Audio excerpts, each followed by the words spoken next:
Okay, good afternoon, my viewers. Good afternoon, everyone from Nigeria, West Africa. Today episode, I'm going to show you how to successfully change a bad water pump in Toyota Avalon 201 model.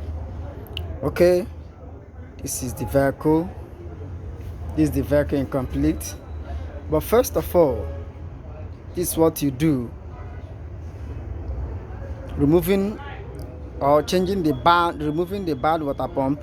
As you can see, here is this is the water pump. This is a 40 water pump. Here, this is the timing belt. So at first, you have to remove the cover of the timing belt one after the other. You remove the pulley, the engine pulley. After that, then you will see. Let me remove let's remove the belt now. This is the timing belt. I remove it completely. This is it. This is the timing belt. I remove it complete. I keep it aside. And this is the fan belt. I remove it too. Then here is the water pump section. So in this episode now, today, it has about how many bolts? 1, 2, 3, 4, 5, 6, 6 bolts that is guiding, that is holding the water pump. So now this is 10 bolts.